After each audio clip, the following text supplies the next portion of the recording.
मध्य प्रदेश के मुरैना जिले में प्रशासन गांव की ओर अभियान के तहत आयोजित ग्राम चौपाल संवाद कार्यक्रम में जिला प्रशासन ने एक बार फिर अपनी सक्रियता और जनसेवा का परिचय दिया है। पर्यटन स्थल गढ़ी पढ़ावली, मितावली और ऐती में आयोजित इस कार्यक्रम में जिला कलेक्टर श्री लोकेश कुमार जांगड़ी ने खुद मौके पर पहुंचकर ग्रामीणों की समस्याएं सुनी और कई का तत्काल समाधान किया। चौपाल के दौरान ग्रामीणों ने गढ़ी पढ़ावली में पुरातत्व विभाग के संरक्षित स्मारक के सामने हो रही अवैध शराब की बिक्री और अवैध उत्खनन का मुद्दा जोर शोर से उठाया। साथ ही हजारों श्रद्धालुओं की आस्था से जुड़े प्राचीन बीजासेन माता मंदिर के रुके हुए निर्माण कार्य को लेकर भी प्रशासन का ध्यान आकर्षित किया। कलेक्टर ने इन सभी मुद्दों को गंभीरता से लेते हुए मौके पर निरीक्षण किया और संबंधित विभागों को आवश्यक निर्देश दिए। वन विभाग को मंदिर के जीर्णोद्धार की दिशा में कार्य करने के लिए कहा गया, जिससे ग्रामीणों में उम्मीद की नई किरण जगी है।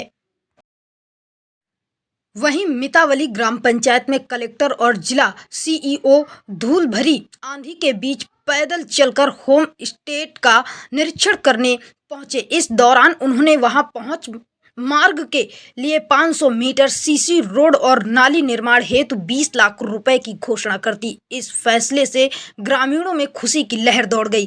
ग्राम पंचायत ऐती में वर्षों से लंबी मुक्तिधाम निर्माण का मुद्दा भी उठाया गया, जिस पर कलेक्टर ने तुरंत वन विभाग के अधिकारियों से बात कर समाधान की दिशा में कदम बढ़ाए। इस पूरे कार्यक्रम में जिला प्रशासन की तत्परता और संवेदनशीलता ने लोगों का दिल जीत लिया। ग्रामीणों ने कलेक्टर की इस पहल की जमकर सराहना की और इसे जनहित में एक सराहनीय कदम बताया। देखिए ये खास रिपोर्ट प्रधान संपादक पवन कुमार शर्मा के साथ मुरैना से।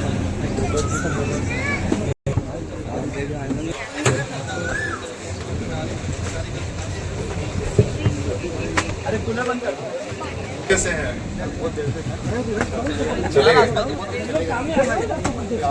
पर्यटन ग्राम है और एक तरह से यहाँ का जो मितावली है वो विश्व प्रसिद्ध धरोहर है, विश्व प्रसिद्ध मॉन्यूमेंट है। तो हम लोग चाह रहे थे कि मितावली, पड़ावली, शनिचरा, ये जो एक सर्किट है, ये तीनों जगह, तो इनमें किसी भी तरह का काम यदि जिसकी जरूरत हो ना, कई बार ऐसा काम होता है जो पंचायत अपने स्तर पर नहीं कर सकती है, तो उसको जिले स्तर से करना होता है। तो आप लोगों की ओर से कोई सुझाव हो कि ऐसा काम जिससे जो लोग आए, जैसे जो परिसर है मितावली पड़ावली, वो तो आर्कियोलॉजिकल जो एएसआई है वो परिसर के अंदर तो वो लोग देखते हैं, तो जो क्या बोलते हैं उसको समझ जाएंगे, तो मॉन्यूमेंट में जो इमारत है उसकी तो रख रखाव एएसआई कर रहा है, पुरातत्व विभाग कर रहा है। लेकिन उसके आसपास में जैसे जो भी पर्यटन के लिए आता है, अभी यहाँ तो मुझे कम लोग दिखे, पर आमतौर पर ऐसी जगहों पर विदेशी पर्यटक भी आते हैं। यहाँ नहीं आते हैं क्या? आते हैं। अभी होम स्टे में रुके भी गए। तो मैं उसी पे आ रहा था, अगला पॉइंट मेरा उसी पे आ रहा था। तो एक तो ये बताओ कि यहाँ पर होम स्टे कितने बने हैं, पहले तो ये कोई बताए। 5 होम स्टे बन गए हैं सर, कंप्लीट हो चुके हैं और ये कभी तैयार हो रहा है। अच्छा, 5 कंप्लीट है। किसी को कुछ हो गया, किसी को कुछ हो, किसी को इन्फेक्शन हो गया। आप देखते हैं ना, डॉक्टर बोलते हैं कि हाथों में इन्फेक्शन हो गया, ब्लड में इन्फेक्शन हो गया, तो क्या करते हैं, उसको बोतल देते हैं, बोतल लगाते हैं, सिरंज उससे निडल लगाते हैं और उसमें दवाइयाँ देते हैं। तो बोतल क्या करती है, धीरे धीरे उसके अंदर जो बैक्टीरिया, वायरस जो पनप रहे हैं उनको दवाइयाँ खत्म करती हैं और मूत्र के माध्यम से बाहर, मल मूत्र के माध्यम से बाहर, शरीर से बाहर निकालती है। ठीक, वर्षा का जो संचयन, वर्षा जल का जो हम संचयन कर रहे हैं, जब हमारे बोर के अंदर धीरे धीरे जाएगा तो खराब पानी हमारा धीरे धीरे परिवर्तित होते जाएगा और अच्छे, उसमें अच्छे बैक्टीरिया जो प्रकृति से हमें प्रदत्त मिलते हैं उसके अंदर जाएंगे तो निश्चित रूप से खारीपन को खत्म करेंगे। अब करना कैसे, उस पर बात करते हैं। करने के लिए हमको ऐसा करना है कि पहला गड्ढा जो हमको पानी का देख लें, पाइपलाइन से आ रहा है कि नाली से आ रहा है। 2 तरह से पानी आते हैं, या तो छत से हम कर रहे हैं तो पाइपलाइन से नीचे उतारते हैं, रेन वाटर हार्वेस्टिंग जिसको कहते हैं। छत से जो पानी उतारते हैं उसको पाइप के माध्यम से नीचे उतार लो, फिर एक छोटा गड्ढा, छोटे गड्ढे में आ जाएगा, फिर उससे फिर एक और नीचे दूसरा गड्ढा बनाते हैं करीब करीब 4 फीट गहरा। 4 फीट गहरा जो गड्ढा बनाएंगे उसको एक 4 इंची ईंट से चनाई कर ले, जालीदार चनाई करना उसकी, जालीदार चनाई करके फिर उसमें बड़े बड़े बोल्डर बड़े बोल्डर मतलब पत्थर के टुकड़े जिनका साइज 6 इंच हो वो भरते हैं 1 फीट का। उसके बाद फिर भरे 4 इंची वाले पत्थर, 4 इंची टुकड़े, वो 1 फीट भरते हैं, 2 फीट हो गया। उसके बाद फिर वो मिट्टी जो आती है छोटी वाली 20 mm जिससे छत ढलाई करते हैं, 1 इंची का भी भर सकते हैं, 1 इंची के टुकड़े डाल दें और लास्ट में आधा इंची के डाल दें।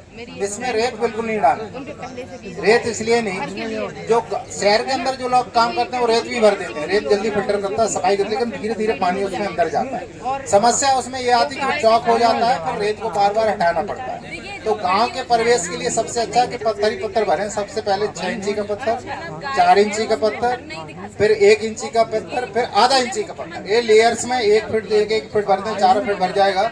भरने के बाद पानी जो पहले चैम्बर में जो पानी आ रहा था उसमें से पानी 2 फीट का जो चैम्बर है उसमें जाएगा, तो उसमें जितनी मिट्टी आ रही है नीचे गाद जम जाएगी। ऊपर उसके पाइप लगाएं, पाइप में से दूसरे गड्ढे में पाइप लगाएं, तो फिल्टर होके आपके बोर के अंदर जाएगा, पानी धीरे धीरे आपका बोर भी रिचार्ज हो जाएगा। ये काम ये चौपाल रखी गई, किस उपलक्ष्य में रखी गई और क्या क्या समस्याएं सुनी और यहाँ पर क्या मनावली में ये अधिकारी चले गांव की ओर है के तहत सारे जिले के अधिकारी गांव में आए। सबसे पहले अधिकारियों ने अपने गांव में जो अपने संस्था था उनका भ्रमण किया, आंगनबाड़ी का, स्कूल का, स्वास्थ्य केंद्र का, पशु विभाग का, जितने विभाग के निरीक्षण किया। उसके बाद यहाँ चौपाल लगाई। चौपाल में जितने भी लोग थे, सामुदायिक समस्या, व्यक्ति समस्या समझे, बहुत सारे आवेदन आए हैं। सामुदायिक आवेदन, कुछ रोड की मांग है, कुछ मंदिर निर्माण की मांग है, कुछ अवैध उत्खनन की मांग है, इसके अलावा बहुत पेयजल की मांग है। बहुत सारे आवेदन ले लिए हैं।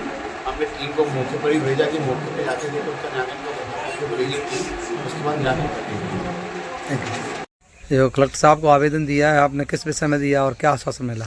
कलेक्टर साहब को आज आवेदन दिया हमने। हमारे प्राचीन विजयासन माता का मंदिर है पड़ावली गांव के अंदर। ये सभी ग्रामवासी इसे आस्था रखते हैं माता से, तो इसकी छत के निर्माण के लिए, पुराना मंदिर है, इसके जीर्णोद्धार के लिए छत का निर्माण हो जाए, इसी के लिए हमने कलेक्टर साहब आज आए थे पड़ावली में, तो उनको हमने आवेदन दिया, तो उन्होंने हमको आश्वासन दिया कि माता का निर्माण जल्दी से जल्दी आपका कार्य कराएंगे हम फॉरेस्ट वालों के लिए। क्या फॉरेस्ट वालों से बात की मौके पर कलेक्टर साहब ने? हाँ, कलेक्टर साहब ने मौके पर डीएफ साहब से बात की थी, उन्होंने हमको आश्वासन दिया सीओ को आपका काम हो जाएगा पड़ावली। सर आर्कियोलॉजिकल ने जो यहाँ पर स्कूल की जो कंप्यूटर कक्षों की छत डल रही थी उसको भी रोक दिया गया, क्या बाउंड्री वाल संभव है और क्या इस प्रकार से क्या निर्माण हो सकेगा? ये एक काफी पुरातन सर्वेक्षण के नियम के अनुसार 200 मीटर की परिधि में यहाँ पर कोई निर्माण नहीं हो सकता है, और वो शासन की प्रक्रिया के अनुसार ये इस पर रोक रहती है और अवैध कोई काम नहीं हो सकता।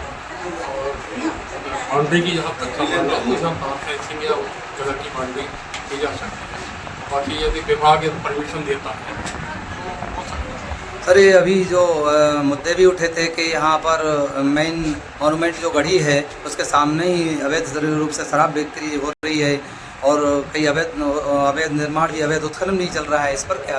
उसके लिए पुलिस प्रशासन रहेगा और उसको पुलिस प्रशासन देखेगा और उसको यदि कोई गलत है तो उसको हटाएगा।